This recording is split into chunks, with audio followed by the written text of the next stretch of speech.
नमस्कार, आप देख रहे हैं IND स्पेशल। आपके साथ मैं हूं नाज़नीन नकवी। बात करेंगे बिन आरक्षण होने जा रहे चुनावों की, जिसे लेकर अब भारतीय जनता पार्टी और कांग्रेस दोनों ने ही तैयारी पूरी कर ली है और साथ ही चुनाव जीतने का दावा भी किया जा रहा है। जैसा कि पहले ही कहा जा रहा था कि ओबीसी आरक्षण को लेकर अब 27% आरक्षण देने की बात भाजपा और कांग्रेस दोनों ही कर चुकी है। हालांकि भारतीय जनता पार्टी की तरफ से कहा गया कि जरूरत पड़ी तो 27% से ज्यादा भी इस आरक्षण को बढ़ाया जाएगा। कार्यकर्ताओं को जैसी जरूरत होगी उस हिसाब से आरक्षण को बढ़ाया भी जा सकता है। लेकिन इस पूरे मामले के बाद एक्शन में मुख्यमंत्री शिवराज नजर आ रहे हैं और उन्होंने साफ कर दिया है कि इन चुनावों में जीत हासिल करनी है। जीत का संकल्प लिया है उन्होंने और साथ ही साथ कमलनाथ ने भी चुनावों को लेकर कहा है कि वो तैयार हैं।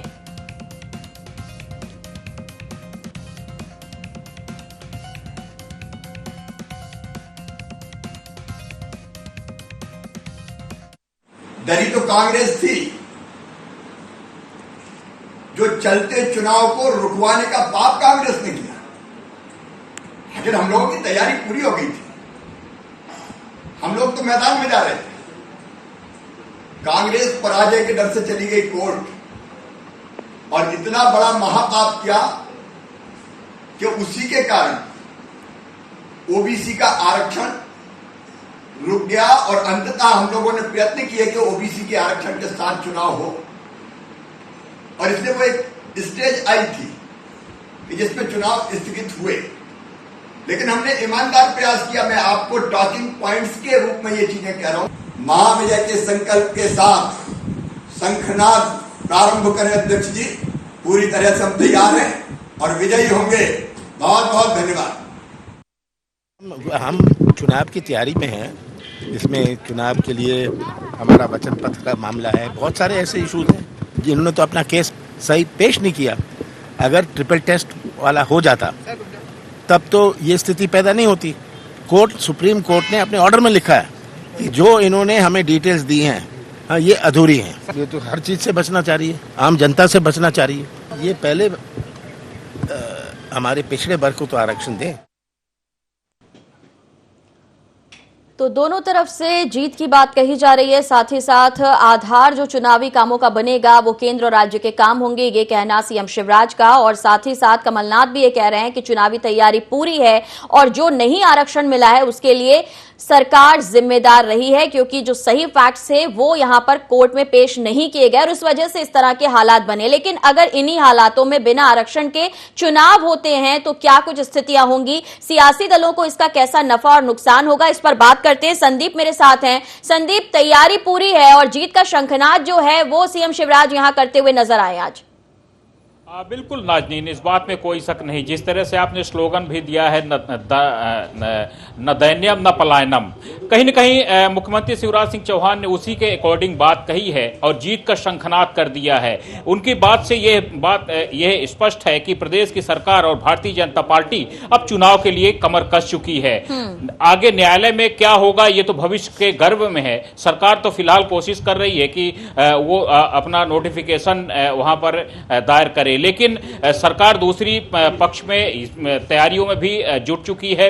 राज्य निर्वाचन आयोग अपनी ओर से लगातार तैयारियों में जुट गया है। मुख्यमंत्री शिवराज सिंह चौहान ने आज जिस तरह से बीजेपी के पदाधिकारियों से बात की वीडियो कॉन्फ्रेंसिंग के माध्यम से, बीजेपी प्रदेश अध्यक्ष बीडी शर्मा, संगठन महामंत्री हितानंद और उसके अलावा अलग अलग पदाधिकारी भी इस वर्चुअली कॉन्फ्रेंस में शामिल थे, जिसमें खुले तौर पर यह कहा गया कि केंद्र और राज्य सरकार की जो योजनाएं हैं, जो जनहितकारी योजना है, उसके आधार पर जनता के पास पहुंचा जाए। यहां तक कि बूथ और पन्ना प्रभारियों से भी कहा गया है कि ये सारे कार्यकर्ता अब धरातल में उतर जाएं और राज्य सरकार की और केंद्र सरकार की योजनाओं को जनता के बीच लेकर के जाएं। और इतनी सारी योजनाएं हैं सरकार की कि अगर उन योजनाओं को जनता के पास एक बार गिनाएंगे तो जनता कहीं न कहीं भारतीय जनता पार्टी के पक्ष में एक बार जरूर आएगी। तो ये सारी बातें। क्या लगता है संदीप, एक और फैसला जो लिया गया है पंचायत और नगरीय निकाय चुनाव को लेकर, जिसमें राज्य निर्वाचन आयोग की अभी जब बैठक हुई थी और उसमें यह कहा गया कि अभी तक जो जिला जनपद के ईवीएम से चुनाव होते थे अब उन्हें वो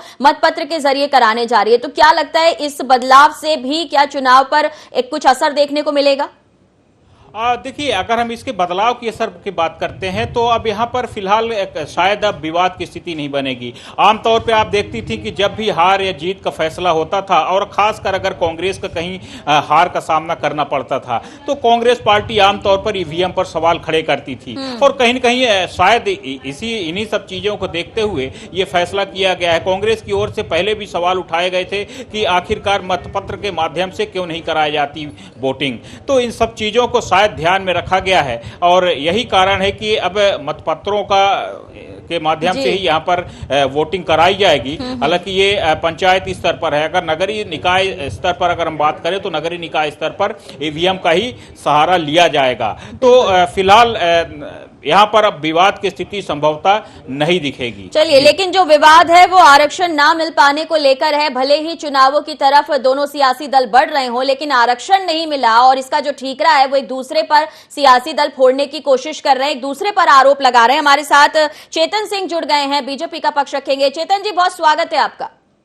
नमस्कार। चेतन जी, आपकी तैयारी पूरी है। केंद्र और राज्य सरकार के काम चुनावी आधार होंगे, लेकिन ओबीसी वर्ग को जिस आरक्षण की बात कही जा रही थी, जिसे 27 से 35 तक करने की बात की गई, कांग्रेस ये कह रही है कि सरकार अपना पक्ष ठीक तरीके से नहीं रख सकी। आपने कमलनाथ जी को सुना होगा, उनका भी यही कहना है कि ट्रिपल टेस्ट जो था, अगर उसे ठीक से आपने किया होता तो शायद इस तरीके की परिस्थितियां नहीं होती। देखिए, हमने देश भर में, अगर आपको थोड़ा सा पीछे ले जाऊंगा, उत्तर प्रदेश के चुनाव के समय भारतीय जनता पार्टी के राष्ट्रीय अध्यक्ष आदरणीय जेपी नड्डा साहब ने कहा था कि इस देश में 52% आबादी ओबीसी वर्ग की है, तो हम उनको उसी रेशो में आरक्षण देना चाहते हैं सारे देश में। अब कमलनाथ जी क्या कहते हैं, दिग्विजय सिंह जी क्या कहते हैं, ये लोग तो केवल कमरे में से एक बाइट देने बाहर निकलते हैं, फिर कमरे में चले जाते हैं, क्योंकि इनको वास्तव में धरातल का पता ही नहीं है कि धरातल पर है क्या, हो क्या रहा है। भारतीय जनता पार्टी के, चाहे वो लीडर के रूप में ले लें हम, चाहे सरकार के रूप में, माननीय मुख्यमंत्री शिवराज सिंह चौहान जी ने लगातार 37% आरक्षण की वकालत की और इसको लेकर के हम कोर्ट भी गए थे। कोर्ट ने हमारी पिटीशन को एक्सेप्ट नहीं किया, वो अलग बात है, लेकिन इसका तात्पर्य ये नहीं है कि अगर सुप्रीम कोर्ट ने कोई निर्णय कर दिया तो माननीय मुख्यमंत्री जी उनके हितों की जो लड़ाई लड़ रहे हैं उसको हम बीच में छोड़ करके कहीं चले जाएं। और यही कारण है कि माननीय मुख्यमंत्री जी ने जो उनका प्रस्तावित दौरा था, उनका दौरा अमेरिका, स्विट्जरलैंड, 1-2 कंट्रियों का था, वो निरस्त करके ये प्रतिबद्धता दर्शाई है कि हमारी प्राथमिकता ओबीसी वर्ग के हितों की चिंता है।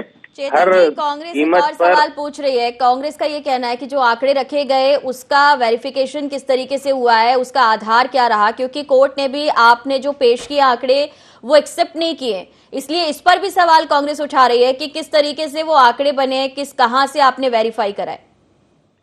देखिए, कोर्ट में कौन सी बात को कोर्ट एक्सेप्ट करता है, कौन सी बात को नहीं करता है, ये जरूरी नहीं। हमने देखा है लोअर कोर्ट का फैसला हाई कोर्ट में और हाई कोर्ट का फैसला सुप्रीम कोर्ट में बदल जाता है। तो इसका तात्पर्य ये नहीं है कि वहां पर जिस निर्णय जो जज ने दिया वो गलत था, ये निर्णय ठीक था। कोर्ट की अपनी सोच होती है, उसके बारे में मैं कोई टीका टिप्पणी नहीं करना चाहूंगा, लेकिन फिर भी अभी भी हम रिव्यू पिटीशन दायर करेंगे। कल माननीय मुख्यमंत्री शिवराज सिंह चौहान जी संबंधित मंत्रियों को लेकर के, वो डॉक्टर नरोत्तम मिश्रा जी हों, भूपेंद्र सिंह जी हों, और साथ ही साथ हमारे जो मध्य प्रदेश के जो अधिवक्ताओं की जो सारी टीम थी, सबसे दिन भर उन्होंने कंसल्ट किया। रात को तुषार मेहता जी और अटॉर्नी जनरल ने उनके साथ सारी बैठक की। हमारा हर समय, अंतिम समय तक हम ये प्रयास करेंगे कि ओबीसी बंधुओं का उनका हक मिले। माननीय मुख्यमंत्री शिवराज सिंह चौहान जी ने बहुत स्पष्ट कहा है कि कहीं ना कहीं कोर्ट के इस निर्णय के माध्यम से ओबीसी बंधुओं के अधिकारों का हनन हुआ है और उसकी लड़ाई को हम लड़ेंगे।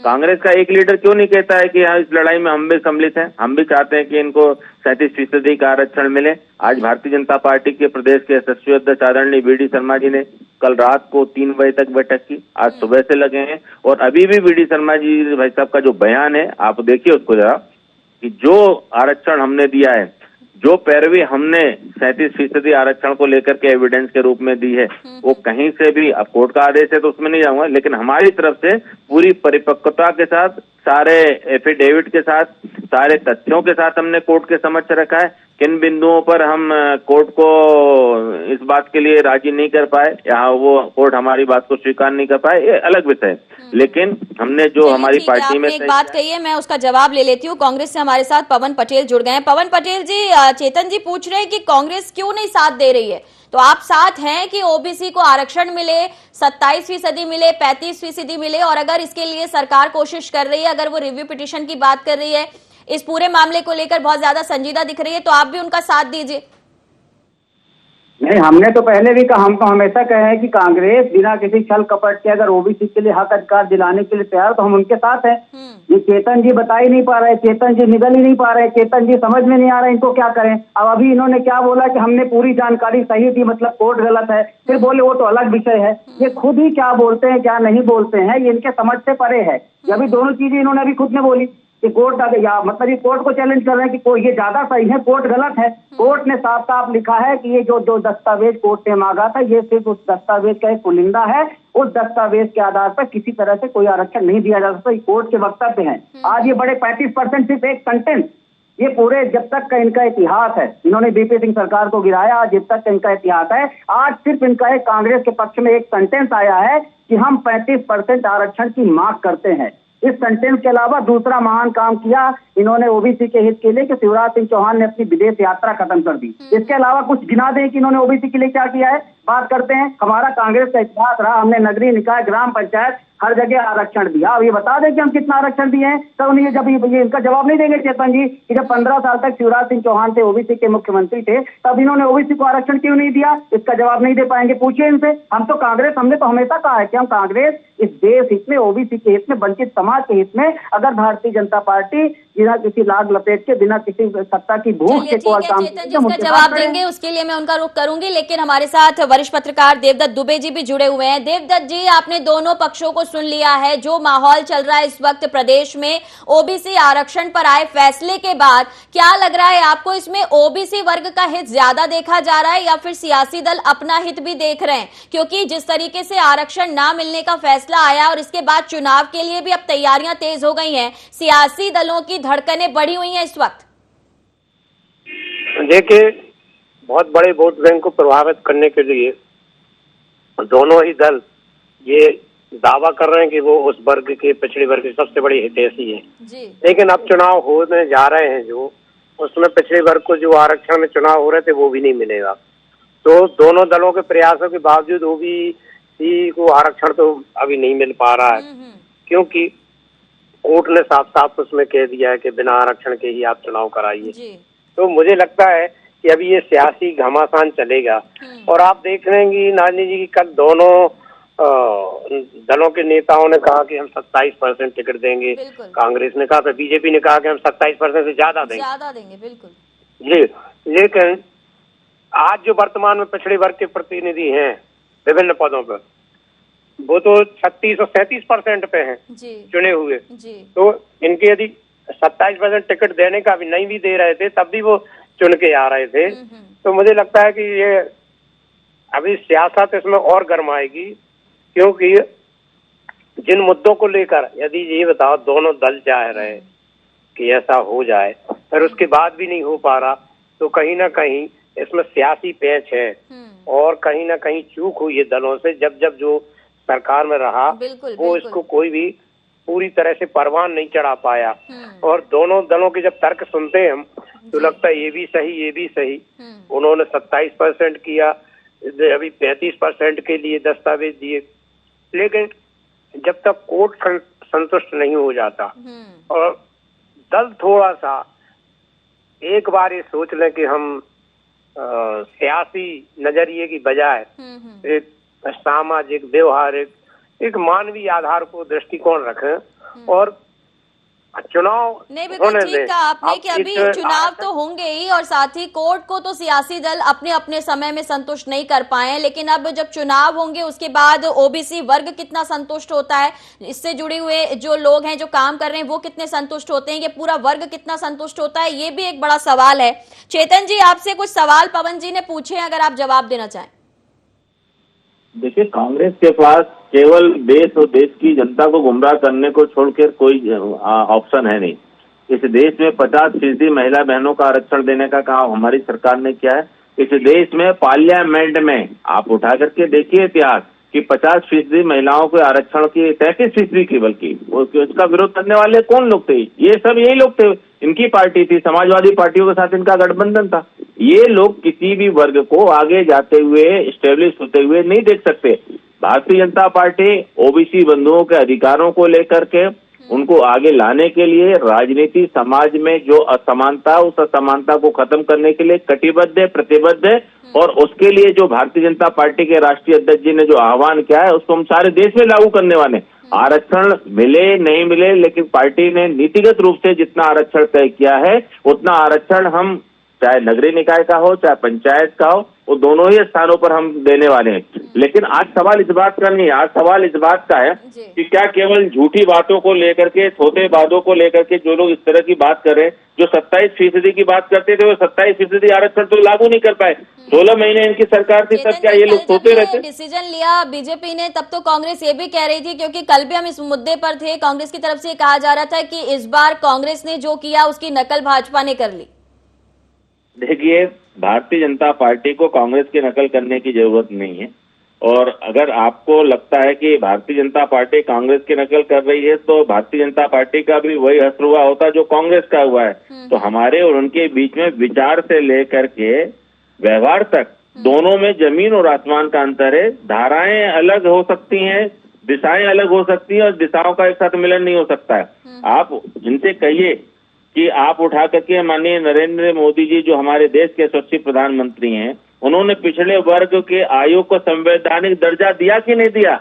आपने 55 साल इस हिंदुस्तान पर राज किया, उनको आप संवैधानिक दर्जा देकर के नहीं ले पाए। हमने उनको संवैधानिक दर्जा देकर के उनके वर्ग के अधिकारों की रक्षा करने का काम किया। हमने सेंट्रल में ऑर्डर जारी किया है, ये केवल घोषणा नहीं है।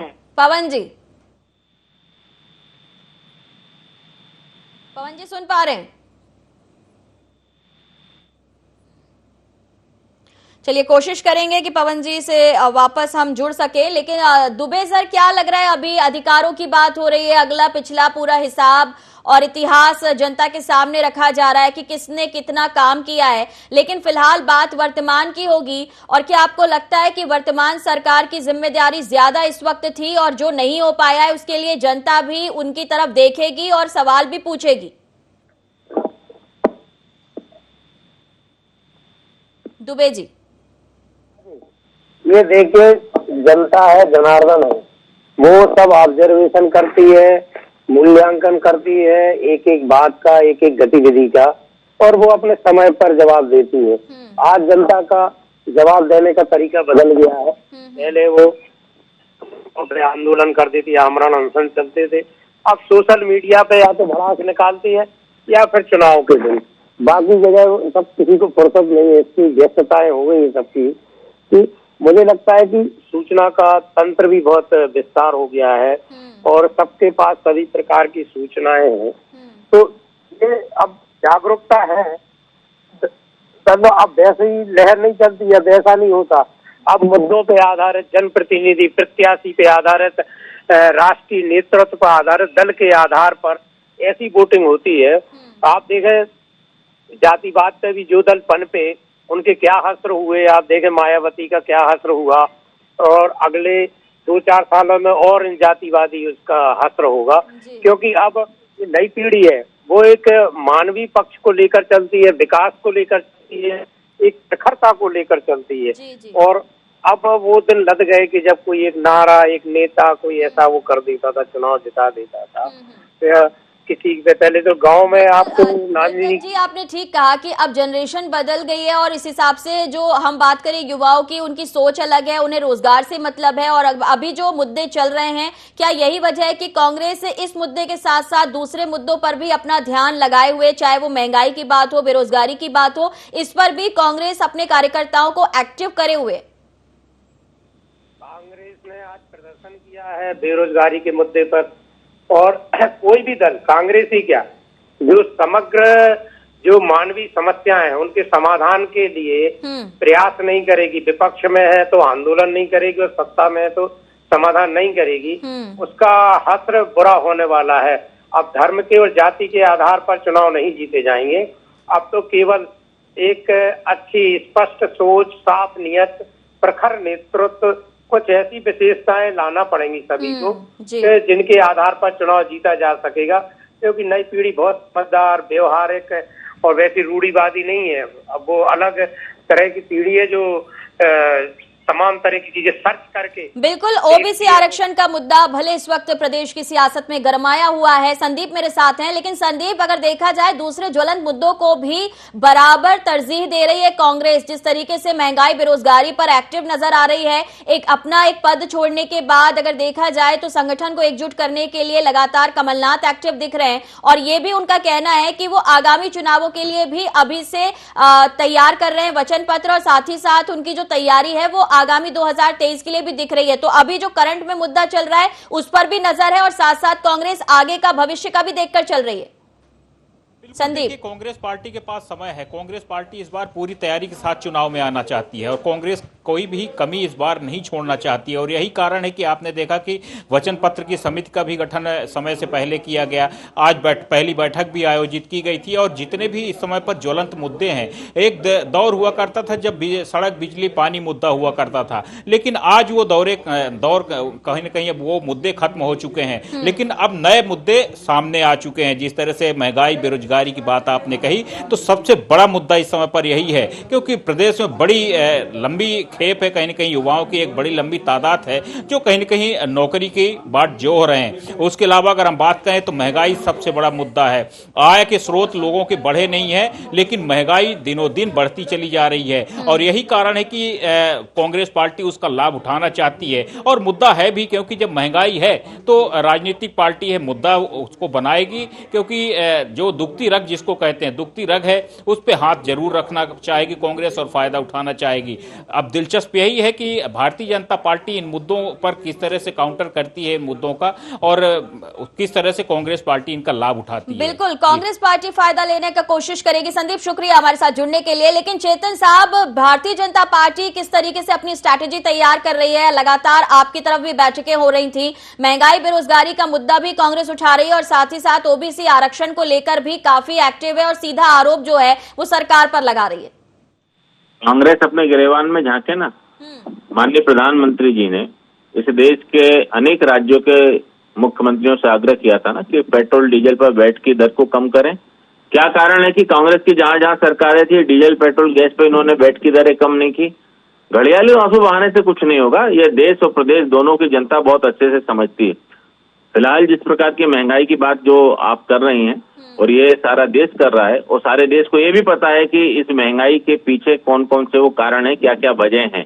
ये महंगाई भारतीय जनता पार्टी की देन नहीं है। इस महंगाई के पीछे परिस्थितियां हैं, घटनाएं हैं, दुर्घटनाएं हैं, ये सारे एविडेंस हैं। लेकिन इन विपरीत परिस्थितियों में भी जो इस देश के आम आदमी की आम आवश्यकताएं हैं, उन आवश्यकताओं को पूरा करने के लिए हमारी सरकार के नेता, संगठन, ये दोनों ही प्रतिबद्ध और कटिबद्ध। और यही कारण है कि कोरोना जैसी विपरीत परिस्थितियों में जहां लगातार 2-2 साल तक हमने किसी भी घर में रसोई की कीमत में बहुत ज्यादा इजाफा नहीं होने दिया, हमने राशन की कोई कमी नहीं होने दी, हमने बिजली की कहीं कोई कमी होने नहीं दी, हमने पेयजल में कोई कमी नहीं होने दी। इन सारी परिस्थितियों में भी शुद्ध पेयजल को लेकर के, स्वच्छता को लेकर के इस देश में माननीय प्रधानमंत्री। सीधे जवाब चाहूंगी पवन जी, इसका जवाब आप दें।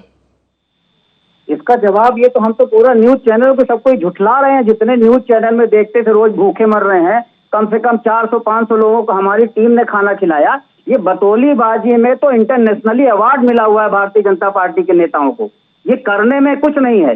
ये हमेशा अपनी पार्टी, हमारा कार्यकर्ता, हमारा संगठन कैसे मजबूत हो, इसी के पीछे घूमते रहते हैं पूरे भारतीय जनता पार्टी के नेता। ये भूल जाते हैं कि सत्ता में कभी इन्होंने चिंता नहीं की। इन्होंने 20 लाख करोड़ कितने का मोदी जी ने पैकेज घोषित कर दिया कि बिजली का बिल नहीं आएगा, किसी से किराया नहीं वसूला जाएगा। लेकिन आज स्थिति ऐसी है कि उस पर कोरोना काल के बढ़े हुए बिजली के बिल आ रहे हैं। व्यापारी लोग कैसे काम कर रहे हैं। ये बतौलेबाजी में तो माहिर है। बतौलेबाजी में तो आप आंख बंद करके सुनो तो राम राज्य आ गया लगता है, लेकिन हकीकत कुछ और है। आप ही लोगों के न्यूज चैनल सब दिखा रहे थे कितने लोग चप्पल नहीं था, खाने के लिए नहीं था, कितने। अगर सामाजिक संस्थाएं काम करने वाली नहीं होती तो पता नहीं कितने लोग मर जाते भूखे। पवन जी, अब ये बताइए, ओबीसी आरक्षण के बगैर जब चुनाव में आप जा रहे हैं, कांग्रेस पार्टी जा रही है, आप बार बार कह रहे हैं हैं कि आपकी तरफ से कोई गलती नहीं हुई है, लेकिन बीजेपी ये कह रही है कि कांग्रेस ने महापाप किया, उसका पर्दाफाश वो करेंगे, जनता के बीच जाएंगे, जीत का संकल्प जो है वो भाजपा ले रही है, खुद मुख्यमंत्री ले रहे हैं।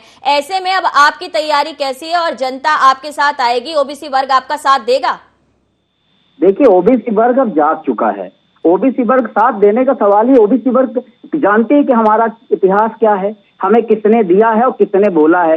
ये कोई भारतीय जनता पार्टी का नेता से मैं पूछता हूँ, बस इतना बता देना कि जब शिवराज सिंह चौहान 15 साल तक थे, उन्होंने क्यों नहीं दिया आरक्षण? कमलनाथ जी ने तो 15 महीने में दे दिया। लेकिन देने की नीयत होनी चाहिए। इनके जो संघ की विचारधारा है, उसकी विचारधारा के अभी भगवत जी का अभ्यास होने होगी कि हम आरक्षण खत्म कर देना चाह रहे हैं। जनता को देखना होगा किसकी नीयत कैसी है और जनता के नीयत में क्या है, उनकी समझ क्या कह रही है, उसके लिए थोड़ा इंतजार करना होगा। सभी का बहुत शुक्रिया। लेकिन अब देखना होगा कि इस वाद विवाद के बीच में जब चुनाव होने जाएंगे तो क्या स्थितियां बनती हैं और कांग्रेस हो या बीजेपी किस तरीके से ओबीसी वर्ग को कितना अपने पक्ष में साथ पाती हैं। फिलहाल इतना ही, दीजिए इजाजत, नमस्कार।